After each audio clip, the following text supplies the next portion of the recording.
Hello, everyone, and welcome to ADDitude Magazine's ADHD Experts broadcast. We are pleased to have expert Susan Kruger here to talk about beefing up students' executive functions for a smoother, more successful school year. Before we get started, let me note a couple of housekeeping items. Those of you tuned in to the live webinar may download the slides now by clicking on the Event Resources section of your webinar screen. And if you are interested in the Certificate of Attendance option, look for instructions in the email you'll receive around an hour after the live broadcast. For those of you listening in replay or podcast mode, you can visit ADDitudemag.com and search Podcast 368 to access the slides, the webinar replay, and the Certificate of Attendance option. If you support the work we're doing here at ADDitude to strengthen the ADHD community, we encourage you to visit ADDitudemag.com/subscribe and sign up for ADDitude Magazine for your family or to share with a teacher or a loved one who could benefit from greater understanding of ADHD. And the sponsor of this week's ADDitude webinar is EndeavorRx. EndeavorRx is the first and only treatment delivered through a video game indicated to improve attention function in children 8 to 12 years old. Classified as a prescription digital therapeutic, EndeavorRx is engineered to improve attentional control by strengthening focus, interference processing, and multitasking through an engaging play experience. Designed as a personalized treatment, EndeavorRx adapts in real time and between treatment sessions for each child's level, continuously challenging and encouraging them to improve their performance. If your child has ADHD and is struggling with attention and focus, EndeavorRx may be a great addition to your child's current treatment plan. For more information, go to Endeavor, and to also learn about the science behind EndeavorRx, go to www.endeavorrx.com. ADDitude thanks our sponsors for supporting our webinars. Sponsorship has no influence on speaker selection or webinar content. Now for today's topic. As the new school year approaches, or in many cases has already begun, parents and students are reeling from the chaos of remote and hybrid learning from last year. But now is the perfect time to reset and adjust for a more peaceful and successful year ahead. In this webinar, learning specialist Susan Kruger will cover tactical hacks for overcoming disorganization and removing everyday burdens on parents and students by strengthening executive functions. Susan is a mom of two dynamic and wonderful children with ADHD who manages quote-unquote ADHD mornings every day. She is also a certified learning specialist and author of the international best-selling study skills book, SOAR Study Skills. Her other books include Homework Help for Parents, Cue to Reading, SOAR Social Emotional Learning, and developed the breakthrough models, the brain circuit, and the ADHD circuit. Her curriculum materials are used by over 4,000 schools across the U.S. and 45 countries worldwide. You can ask questions of Susan during her presentation, and we will try to get to as many of them as we can after she is done. So with all that being said, I'll turn it over to Susan. Thanks so much for being here today. Thank you. It is a pleasure to it is always a pleasure, I should say, to join ADDitude Magazine. I have used your publication many times myself. I refer a lot of people. You have wonderful information, and so I am glad to contribute to this. So welcome to everyone. Thank you for those of you who are attending and those who will be joining later via the recording. The first thing I want to let you know is I am an ADHD mother with an ADHD husband with two ADHD children. We don't have our lives down perfect, and I don't want to come across as though I have perfection mastered. I always tell my kids that we aim for 80%, and we actually do better, I think, than 80%. But you know, the 80-20 rule says that perfection is not really attainable, and so if we can aim for just being successful 80% of the time, we're doing really good. And I tell you, actually, when you aim for that, you do actually do better. But then when you have those 20% times, we just learn to laugh about it and roll it off our backs. And what can we learn from this? And let's move on. So everything I'm about to share with you, I'd like to just share in that context of let's do our best, but let's not worry about perfection. So to get started, I have a question for you. What do these items have in common? And let me get the first one up here. We have the Q for a line. We have those little 3 bubbles on texting when you can see that someone is replying to you. We have a calendar. And the next item is a chore chart. And I'll give you a second to think, what could all of these things have in common? Well, the answer to this is that they all make the invisible visible. And this is what we are aiming for. This is really the the key to success in executive function, I think for everybody, but certainly is essential for people with ADHD. And so everything that I am going to share with you today are tips and strategies that ultimately make the invisible visible. But I share this philosophy with you, or this lens with you, because this can be something that you can keep your eyes open for, and just look for the ways that you can make the invisible visible in your life and for the benefit of your child. Everybody wins when we can make more of the invisible visible. So let's get started with the first thing that I have to share with you, and this is morning magnets. I believe I did an article on this for ADDitude a couple years ago. So if you search for some of the things I've written, you'll find some more details about this. But I have an example on the screen, and I'm not sure how big the screen is for anyone who's viewing. It's a little small for my viewing, but I'll explain what's going on here. And first of all, I'll explain what the purpose of it is. As we were getting started, I saw a question about daughter starting 10th grade. So, and the question was specifically about mornings. So I will address your question in a little more detail, but this is a strategy that I would encourage you to think about for your child. We use this. My son is now going into 11th grade. My daughter is going into 7th. And we've been using this for many years. In fact, the sample that I have on the screen here has little pictures drawn on it because we were using this back when my daughter could not read. So basically the idea is every single magnet that you see represents something that needs to be done in the morning. You know, the eating of breakfast, the putting dishes away, the brushing of teeth. My daughter is always needing a reminder about socks, no matter what the weather is outside. So she has a separate magnet, one for socks and one for shoes, because those actually are 2 different categories, for her. So you basically create one magnet for each of those little items that needs to be done. And I'll focus on the one on the left first, because this is just for morning. And this hangs on the refrigerator.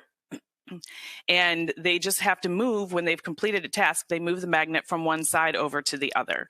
So and I'm not even sure what each of these say, so forgive me if you can see it better than I can. But if one says breakfast, once they've eaten breakfast, they'll move it over to the other side. The socks, once the socks are on their feet, they can move the magnet. Once they've taken their meds, they can move the magnet over to the other side. So the idea is that it's making all those morning tasks that are so difficult for those of us with ADHD to do. Even though they're routine and we do them every day, there's still a challenge. This makes each of those tasks visible. And then once the magnets have all migrated over to the other side, then all we need to do is simply just leave them there for that day, and then the next day they move them back. So it's just a constant switching back and forth. Excuse me. The sample on the right, we extended it into after school and bedtime. And I'll be honest, in our family, we didn't use these magnets quite as much, but for the morning time, that has just been a lifesaver, and something, like I said, it transcends all age levels and years. The thing I've discovered is that no one argues with magnets. So when you say to your kids, did you do your magnets? Did you do your magnets? You know, of course, I still have to say that a lot every morning, but I now don't have to be keeping track of this laundry list of morning chores that needs to be done, even if they're personal chores. This is no longer my responsibility to keep track of all these little things. Did you brush your teeth? Did you get your socks? Instead, all I have to do is just remind them to go to the magnets. Did you do all your magnets? Did you do all your magnets? And so the beautiful thing again is then it puts the responsibility on them to take care of each of these things, but it's also providing them with structure that allows them to be supported in this particular strategy. To go a little bit deeper on the question that I see here, because it is related, it's just about a daughter being in 10th grade.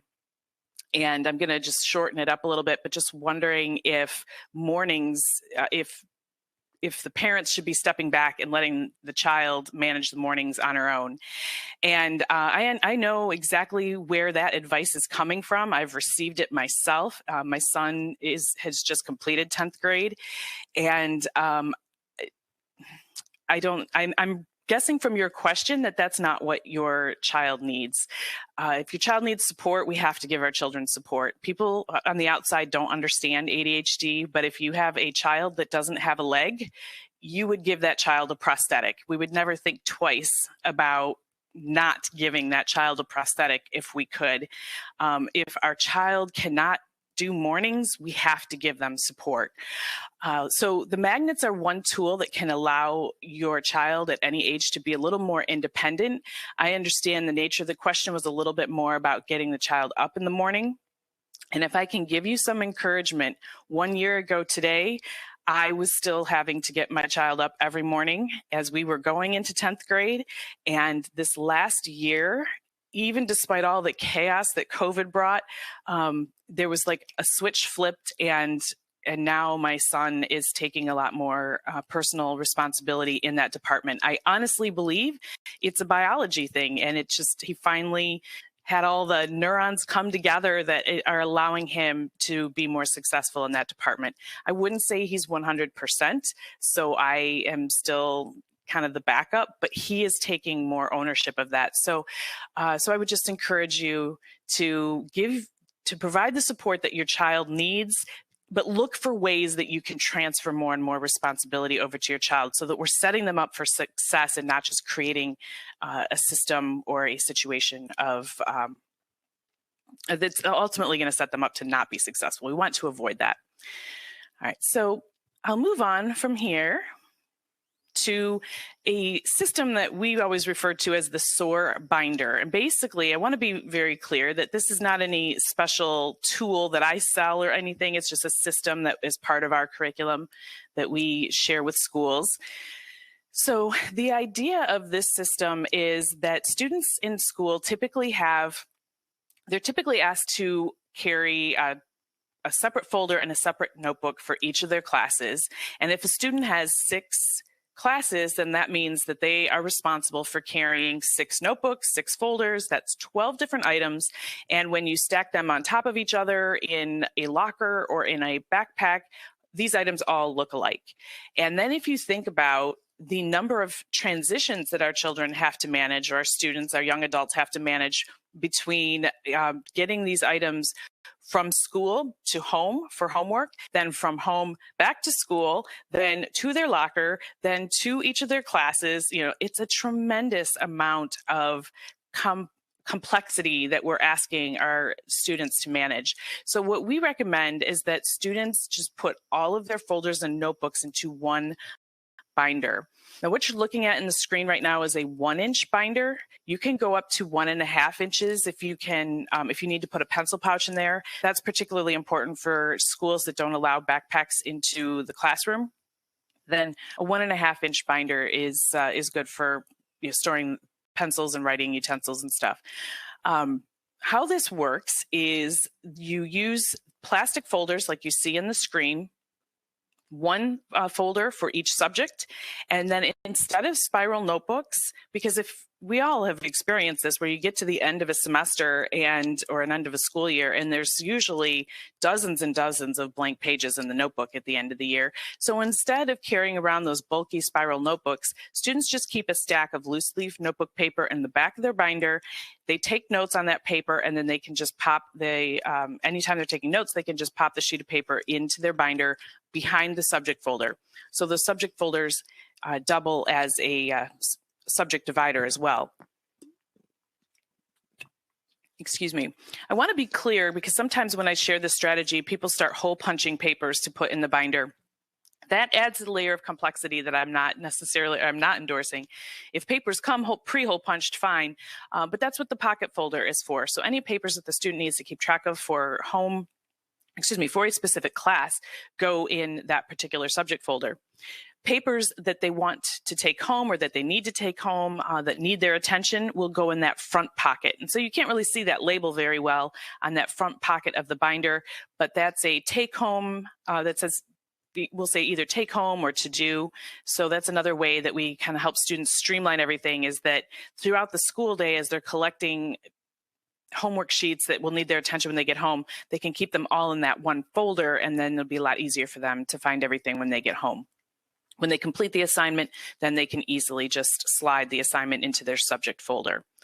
When students are at home doing their homework, I encourage them to use that binder as a lap desk, because something happens when anytime students are working on homework, they're usually in a rush to just get it done.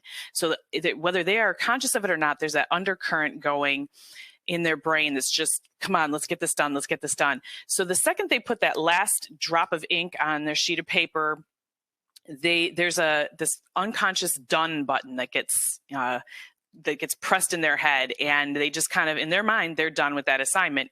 So one other thing that I coach students about when I'm getting them set up with a binder is, you're not done until the paper gets put away into the binder. So I'm trying to coach them on, don't click that done button in your brain until the sheet of paper is in your folder. But if they are using the binder as a lap desk and they have it right there, then it's just a matter of turning a couple of folders to find the right folder and slide their homework in. So this is tremendously helpful for students across grade levels. Some people worry that a 1-inch binder won't fit everything. I have never run into that. I've been teaching this now for 20 years. I've never had anybody complain of that. I used it myself as a student from middle school all the way through college. I never ran into that. I do recommend that you keep a place at home where you can take out papers maybe from old units that the student doesn't need to be carrying around, but maybe they might want to reference for final exam. But a 1-inch binder will hold everything. If you want to include a pencil pouch, then go up to 1.5 inch.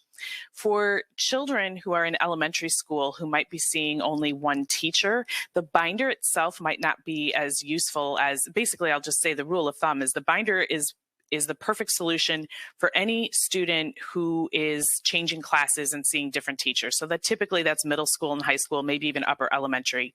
For lower elementary, the same principle applies, is just try to limit the materials that need to go back and forth between homes. So if there's one take-home folder that the child is using instead of multiple different folders or notebooks, that can be tremendously helpful for younger children.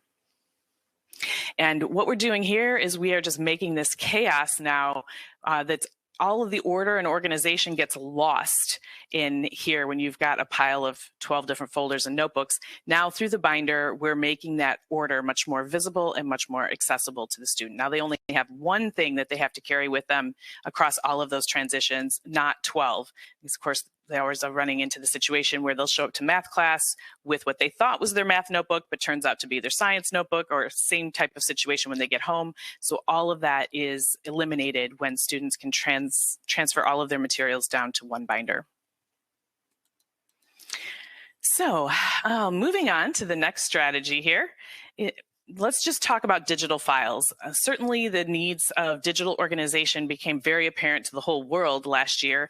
And whether your child is continuing with virtual learning or not, digital files are a tool they have to manage, and they need to know how to manage it well. So what I recommend and they will need specific instruction on how to manage this. This is one thing I've noticed. There's a gap in our role as parents and educators in helping our children manage the digital files. Nobody ever sat down and taught us this, so I think we forget that we have an opportunity to teach our kids this so they don't have to learn the hard way.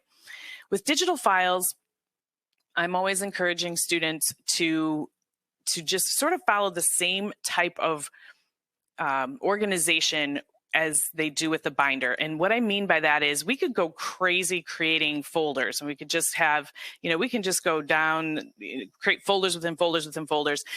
We can over organize.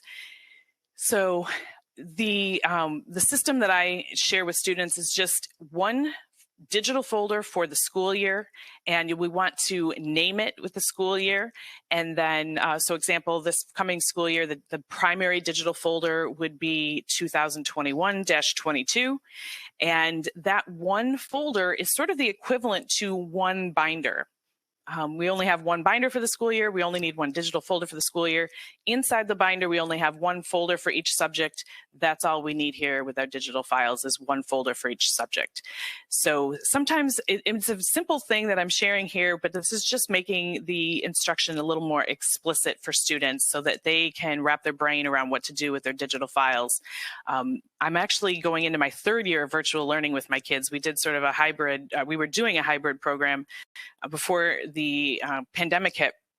And this is one area where I have been wanting to put, or I have had moments where I want to pull my hair out because we can't find their files. So I've discovered through that own, my own experience, they need this specific instruction. And if you set this up at the beginning of the school year, at the same time that you get them set up with a binder system or a take-home folder, of course, if you're using take-home folder, your elementary kids might not need this as much.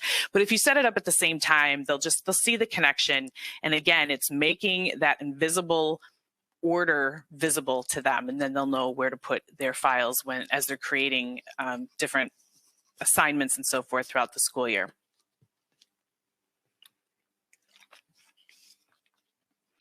Now we'll move on to email. And again, I know this is a little bit oriented towards digital, but this is another area where I am finding students, whether they are in in-person learning or they are in a hybrid or in virtual, email is an important part of the educational process. Teachers more and more are relying on students to check and use their email.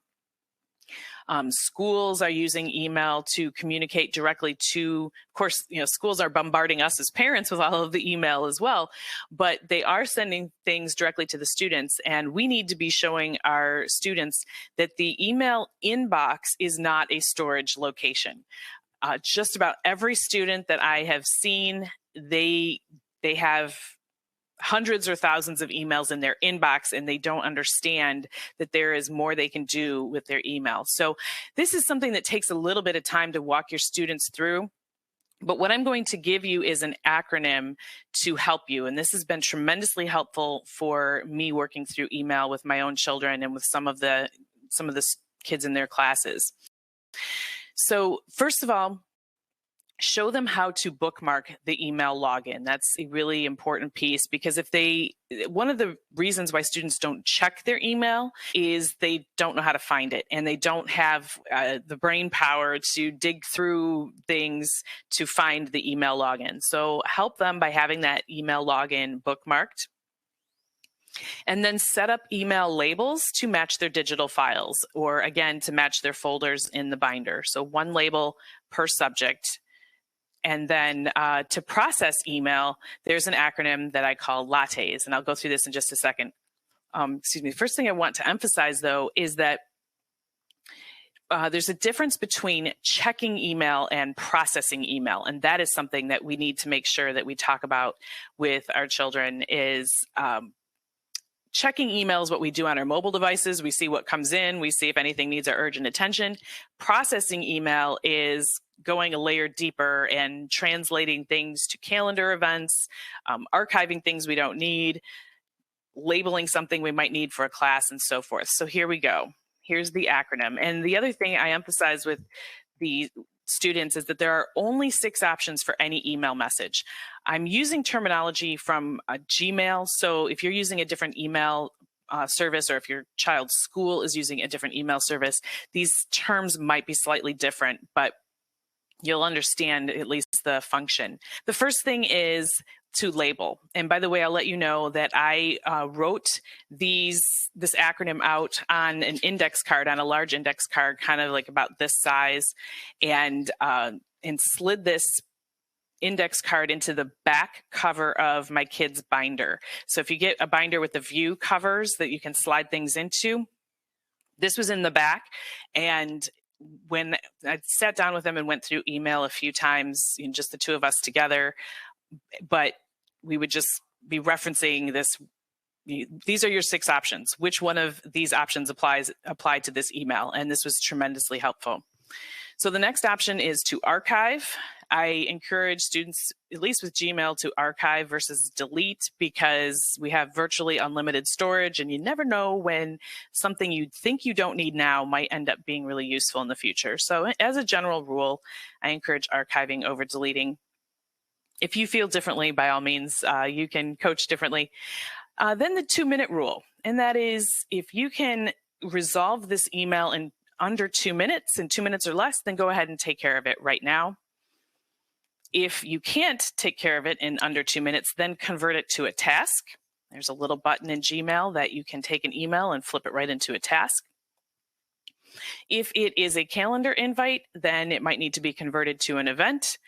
If it's something you just don't know what to do with, you're not sure how to deal with it right now, you don't think you should archive it, but maybe you should keep this on your radar, then you can snooze it and have it come back to you in a few days or a few weeks. So these are the 6 options for email. And this is tremendously helpful for students to understand. First of all, they just honestly do not know that the inbox is not their storage place, so this allows the students to process their email so that anything that really does continue to need their attention stays in the inbox and is a little easier for them to find.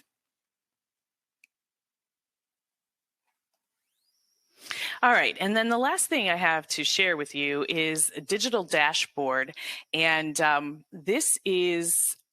I think this will address the question a little bit about, I see a question about communicating and engaging with the schedule for the day, for the week, and long term. And so this is something that can be very helpful. Essentially what it is turning the calendar into a dashboard. So most schools now are having students use email systems, especially after COVID. And so most email systems come with a calendar. And what I'm displaying on the screen is the interface for Google Calendar. And what I ended up doing here, this was again out of desperation, out of the hundreds of emails that would come at me from the school, would come at my kids from the school. Again, whether you're digital or whether you're not, there's still digital tools, or fully digital, I should say, if you're whether you're in person or virtual, you still have digital tools that you need to manage. You have schedules you need to manage. And I was going crazy with all these different things coming at me. So I will say this one takes a little bit of time to set up, but the sanity that it saved us throughout the school year was completely worth it. This was something that we set on each of my kids' calendars. This was not on my calendar. I did not want to have this cluttering up my calendar, but what you see on Sunday are purple items. These items are things, first of all, everything that you're seeing on the screen right now is a recurring event except for the item in gold. The item in gold here is from the annual calendar. So we put the annual calendar for the school in, and we put it on a different calendar. So you can create different calendars for, at least for Google Calendar. We created a separate one just for the annual calendar. And then the items that are in purple are tools that the students need to access. These could be software tools. These might be resources for people at the school. For example, there's a learning lab at the school that our kids can attend, but there's a sign-up link for it. So we put the sign-up link into one of these tabs up here, and these are all set as recurring events. So when you click on one of these little buttons, it pops open and it has the live link to the Learning Lab sign-up page. It has the Learning Lab hours. If there's any, for example, counselor information for students to get in touch with their counselor, We have that set here as one of these recurring items, and this just shows up every day or every week on Sunday. We did create this as a different calendar so that we could have the different colors, just so that we can very quickly identify that these are not events. These are they're not events that we need to pay attention to for our schedule, but according to the calendar, we have them set as recurring events. The items that are in these 15-minute recurring events here, these are buttons to different software tools. So I just set items up at the top here that were resources that were more information about the school or people at the school. We set this up as half-hour events, and then items for accessing software were here in these 15-minute increments. A little disclaimer, you don't want to put passwords in these things here. A calendar is not a secure place to put passwords. I do recommend a password manager. You can find some for free that usually they have a limit to the amount of passwords that you store, but for students managing school, a free password manager is probably going to be sufficient. So one of these links here is to the password manager as well. But we do have in each of these little tabs, when you click on and open it up, there's a live link to the software login, and then there's a little hint about what the password is. So if the student doesn't have to be clicking through to the password manager to find their password every time, that is, of course, very helpful. But that we don't want to be putting the password in there. So some hints that only you or your child would know are a helpful little thing to put in these little tabs. The items in blue here for my children, these are their subject areas. And last year we were going pretty crazy with Zoom links. So we ended up putting the teacher's contact information, their email, and their Zoom link in during the time that they were scheduled to meet with their teacher. And again, that just is a recurring event. So no matter what week you're on with the calendar, those items will pop open and have all the information that you need. Anything that a teacher might have, certain things you might find on a syllabus, like their specifications for how to turn assignments in, or some of their policies, anything like that could also be things that you copy and paste into each of these recurring events for each class, whether they are digital or whether they are in person. This calendar really serves to organize all of those tools for children. And then back to the question about communicating and engaging with the schedule, then you can be sharing events with your child on their calendar. But I also recommend that you go just a little bit further than just using the digital dashboard. There is a routine that I highly recommend, and that is Sunday night meeting.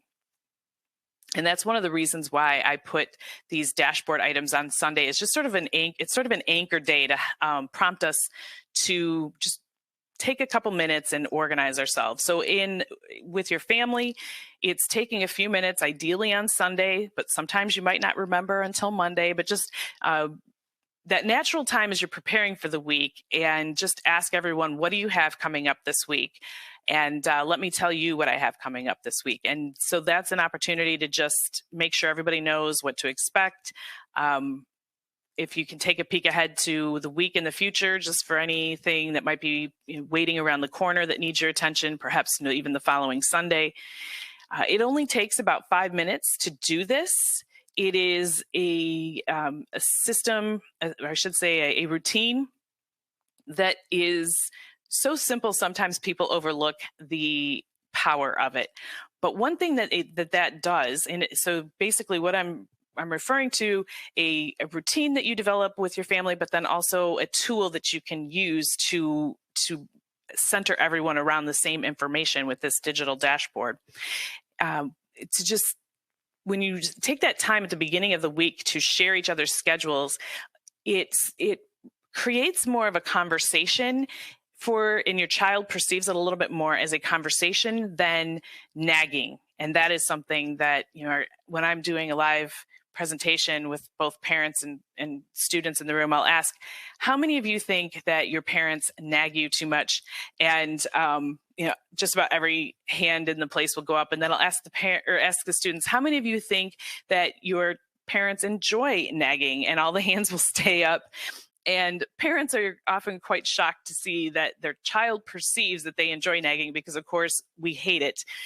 So having a a time at the beginning of the week where everyone's just talking about what's coming ahead, that does a lot throughout the week to reduce that sense of nagging, just because everybody's had more of an equal conversation about what to expect. That doesn't mean that things don't come up last minute, but it definitely reduces the amount of last minute chaos that we're trying to manage. So that's the main thing to share about the digital dashboard, is that you can set up each of these events or each of these items as recurring events. I should add that anything then that needs the child's attention, that is a schedule-oriented thing that's not recurring, then that would go in yellow. So I probably should have chosen a better screenshot for this, where there are a few more yellow items on, then right away the yellow items stand out and the student knows to identify what's a little out of the ordinary and what might be a change to their schedule. But otherwise, the recurring classes are in blue, and the access to the information that children need for software, for counselors and other people at the school in a different color here, all posted on Sunday. And then, by the way, if you don't want these items to show up, you can just unclick the calendar and take it off, so that you can see the calendar a little more clearly. But if you use the colors correctly, then you can see what needs your attention that might be out of the ordinary, and leave all the items that really are just truly recurring in a different color.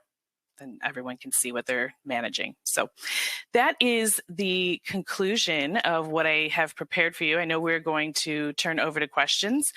We have a lot of information on our websites at StudySkills.com and SELskills.com. And that's where you can find some of our resources and additional strategies. Okay, great. That was excellent. Loads of specific questions about each one of these systems. With the magnets, is there a reward for completion? I have not used a reward for completion. Personally, I would find that really hard for myself to keep track of and maintain, but I don't see any harm in having a reward. Mm-hmm. So I would say that's a personal choice. Okay. One parent says she likes the magnet idea, but what if the child lies about doing the chore, moves the magnet, but doesn't really do the chore? Did you run into that with your children? I have never intentionally. I have had a very rare occasion where they think they've done something and move the magnet. But that's where the 80-20 rule comes into play. You know, I really do try to emphasize with my kids, we're doing our best. And we are going to make those, silly little mistakes. So as far as lying about it, I mean, if they get to school and they don't have their lunch, or they get to school and they don't have their socks, most of the consequences of not getting those things done are going to fall on them pretty quickly. So I don't foresee that to be much of a challenge, but you have to be willing to let them feel that consequence one or two times, really to reinforce if you find them falling into that pattern. Mm-hmm. Lots of people saying, where can I get these magnets? Now, you said make them yourself. So a lot of people have asked, can I buy them somewhere?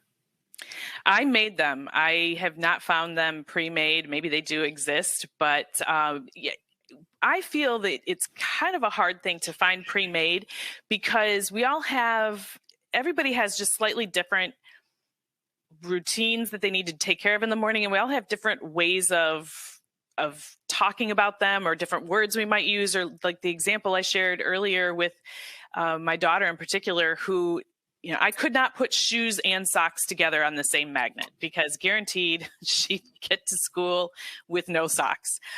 So, you kind of need to be able to customize them a little bit, but it's not hard to find magnets on Amazon, just flat surface and a permanent marker. And it doesn't take much time at all to put it together. I just then bought a magnet board and colored tape. Mm-hmm. So it's not hard to put together, but I do recommend, actually, one thing, it's a good question. One thing that we did do in the beginning was I put a file folder on the fridge, and I used small little Post-it notes with things written on them. And we just tested that out for a couple of days before I put the tape in place on the magnet board, and before I drew up all the magnets, just to make sure that it was all going to work. So you could do a trial one, but I was also trying, I didn't have a template to get me started. I was pulling it from my head. Right, So that might right. not be necessary. I've got a template for you that I just shared. So Considering several parents have said, don't the kids just ignore the magnets after a while, considering the ADHD craving for novelty? Did you find that? Well, yeah, they will. Now I'm going on, I've been using this for many years. It's just, you have to move your magnets. So they're not 100% independent with it, even after all these years. It's me standing there saying, move your magnets. Did you get all your magnets done? But it's the tool that we use. And there are days that they're just not moved. And for whatever reason, maybe I woke up late, or maybe I was in a bad mood or something. But again, if we go for 80-20, that's what we're looking for. It doesn't solve every morning problem. It's not a 100% perfect solution, but it's a huge, huge relief and puts the onus of control more in the hands of the child, Right. or the young adult. Mm-hmm. One parent is asking, how do you as the parent remember to reset the magnet boards? Okay, good question. I set the system up so I don't have to reset it. So if I can maybe jump back to, this was an intentional thing on my part because I knew I wouldn't, I would not remember. So all it is I'll focus on, I don't know, can you see my cursor at all?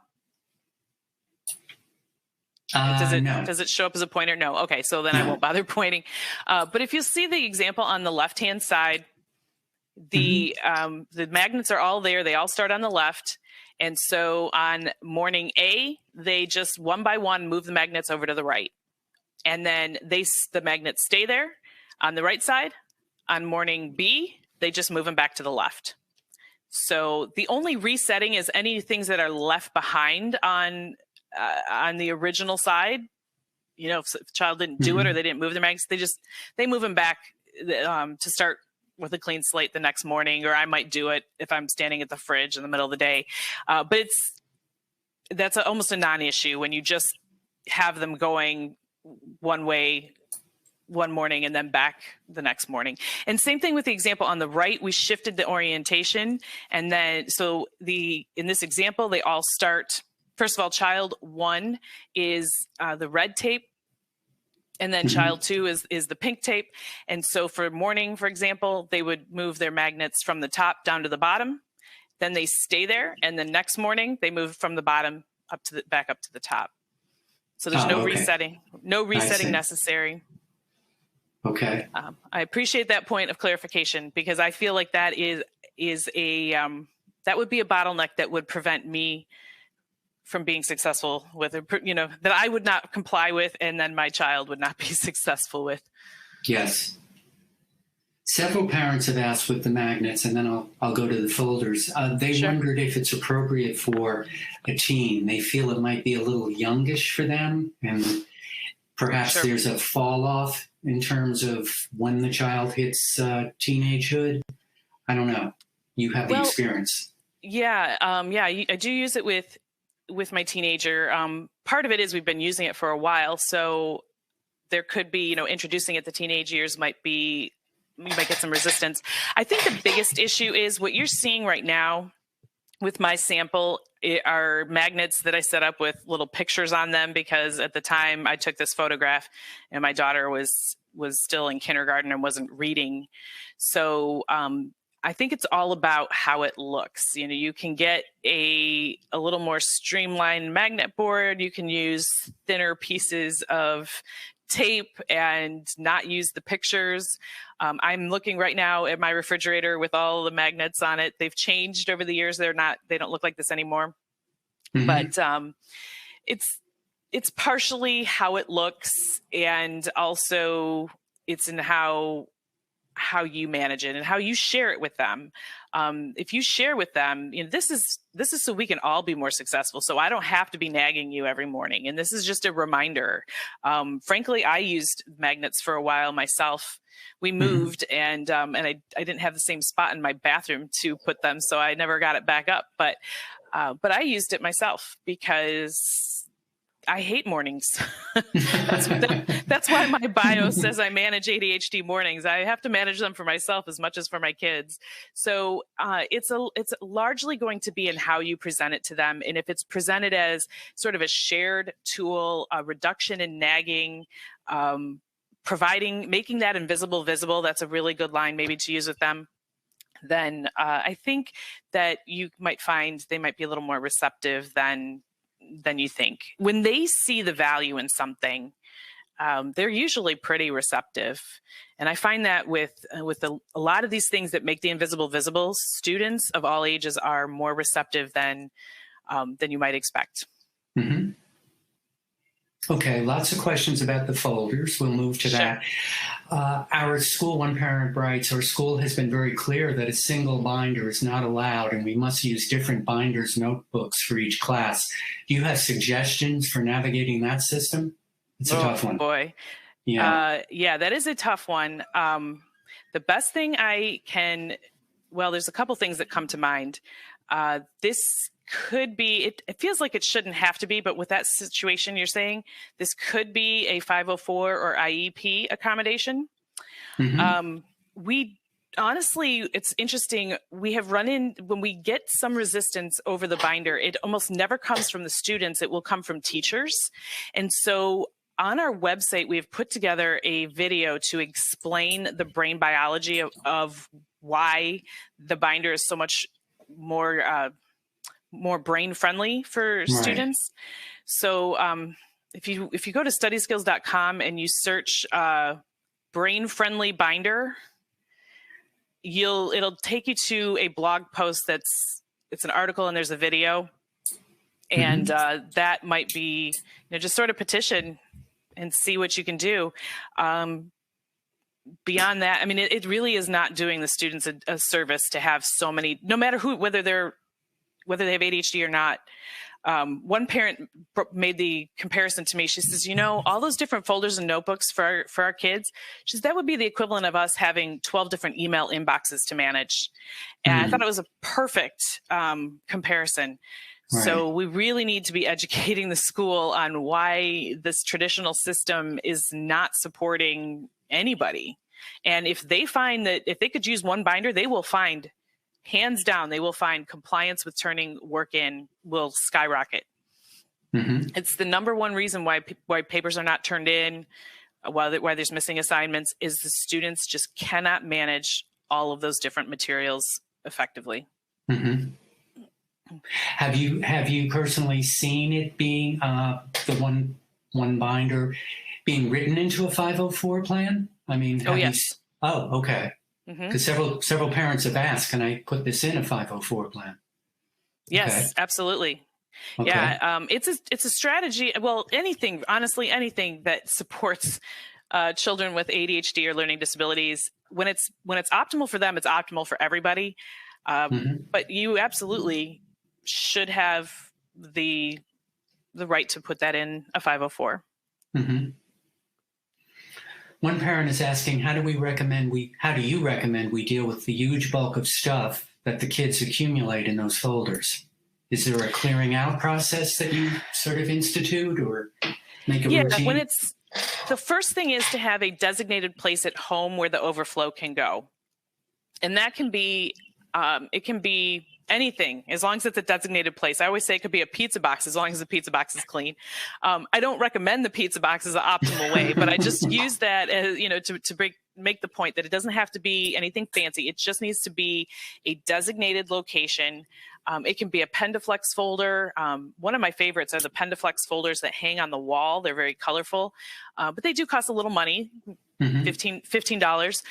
Sometimes that's very accessible to families, sometimes not. But just when that binder starts to get a little full, it becomes very obvious. And hey, let's just take a few minutes to pull everything out and put it into our at-home paper station or file folder or whatever you want to call it.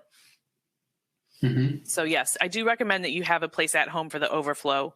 I always recommend that students hold on to all of their papers until they get their grade on their report card.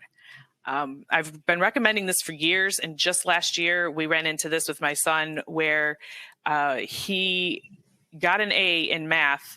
We got the report card and there was a C on the report card. And the only way that he was able to get that grade changed was he had all of his work in that take-home folder that, that we could go back and say, look, there's this, it's graded. This is done. Yeah, right. So it was a data entry error, but those things happen. And if you don't have your information, then it's your word against the school's word. So. Right. One parent is asking, all of my son's assignments are now online. There is no paper to organize. How can he keep track without these visual cues? Okay. That's an excellent question. I do still recommend a binder. You might even be able to get away with a 1/2 inch, but there's always some papers. Even when there's no papers, even if there's 4 papers, there's always something that they need to print or whatever. So first of all, they're going to need a place for those things. So I still recommend the binder, but I understand the nature of the question it's just how do you handle all the digital stuff? Because they're always going to need a place for some paper. Get the child set with the binder, have them set up the subject area folders, that take home folder in the front, and then set up the digital folders to match. So if I go here to, basically to emphasize that we're going to set up our digital folder to match the structure of the binder. One file folder is the equivalent, this master file folder here for the school year is the equivalent of the binder. And then one subject area folder. And the name for these subject area folders should be, here's an example here on the screen, the school year and then the subject. The reason you do this is because after a couple of years, you'll have multiple math and science folders. You won't know what school year they're from. Right. And when they can set up the tangible binder first and then set up the digital files and it's presented in this way that the two match each other, then that's helpful. That helps to make that organization more visible to the student. And then it might even be useful to have I didn't even think of this until just now with this question, so I appreciate the question. Maybe one of these folders is a to-do folder. And maybe any digital files that the child is actively working on stays in there. They'd have to remember to move it from that folder to their subject area folder when they're done, but that could be very helpful for them to just keep all their digital files that they're currently working on in one place. Or a shortcut. If you know how to make shortcuts, that would make the most sense to put shortcuts into the to-do folder. But you got to weigh out. You don't want a system that's too complex that they won't comply. So exactly, right. At the very least, this file structure coordinated with a binder does really help them internalize how it all should be ordered. There's just a basic question about labeling an email, and then another one. What is labeling an email? I mean, someone is asking. Okay, very good. So in Gmail, I'll come down here. Forgive me while I just get to the right slide here. Sure. Okay, so in Gmail, the term label is, it's like a tag. It's equivalent to a tag or used in place of a file folder. So with digital files, we can only store the digital file in one file folder, so we have to pick what folder makes the most sense. Labels are the equivalent of that, but they're not called a file folder because you can put multiple labels on one email. So I hope I've explained that. Or tags. Yes. Right. Label or tag are interchangeable. Okay. The follow-up to that is, in the labeling scenario, do you recommend using subfolders also? Or where would that labeled email go? Okay, very good. So I follow the same structure as the digital files. So my kids have a label for the school year, a master label for the school year, and then they have labels that have the same exact name as their digital file labels. So that's as far as I would go. I would not go any further than that one layer, the school year and the subject folder, and then that's it. No more layers. You can get crazy with the folders and the tags and the labels. Right. And once again, what's the Snooze? I guess what's the Snooze? Just quickly. Sure. Snooze is an option in Gmail. Okay. That will you just program when you want that message to reappear in your inbox. So it just takes it out of the inbox, snoozes for a little while, and then it reappears on whatever date and time that you ask it to come back. Okay. And if a child can't handle that 2-minute option, did you say it becomes a task? Is that where it goes? Correct. Okay. And tasks you might want to leave in the inbox. So there's the visuals there that they still need attention, but you can also set it as a task and leave it in the inbox. Oh, okay. They wanted to know your website again. I just want to get that in before we leave. So sure. StudySkillscom. Okay. And where with all these systems, where does keeping track of homework, completing it, and getting it back, what system would work best for this? The dashboard or? Frankly, the dashboard's better for schedule type things, not as good for tasks. Okay. And that's a question about tasks. Really, a paper planner. A paper planner is the best. Digital planners, there's a lot of distractions between them getting to that digital planner. So a paper planner is what I recommend best. And most of the planners that are distributed through schools are the best option. Use a binder clip as a handle so that they can mark their current page. That's a big bottleneck for students using the planners if they have to flip through 20 pages to get to the right date. So use a binder clip, not a paper clip, because the paper clips slide off. Right. Okay. One parent is asking for a few more details on the divider that is being used to divide the subjects in the binder. Sure. Maybe she didn't envision it or see it. Okay, yep. So there's a picture on the screen of a plastic folder. Sometimes they're called poly folders, binder pockets. If you go to Amazon or you go to office supply store, mostly binder pockets or poly folders, I think, are the main terms. And it's just a simple folder that goes into the binder. Some of the folders will have pockets on the back side. I don't even use the back side. Sometimes those are cheaper, so you might buy those. But if you use the two pockets, this pocket on the front side and the pocket on the back, in my opinion, that back pocket just gives the child one more place to lose papers or not see them. So I only use that front pocket. Okay. Well, I think the hour is up or close to being up. Okay. Thanks so much for being here, Susan. It was excellent, really. So many people are thanking you for the great ideas. Okay, well, thank you. I appreciate that feedback, and I wish everyone a very wonderful school year. And thanks to all of the attendees for joining us.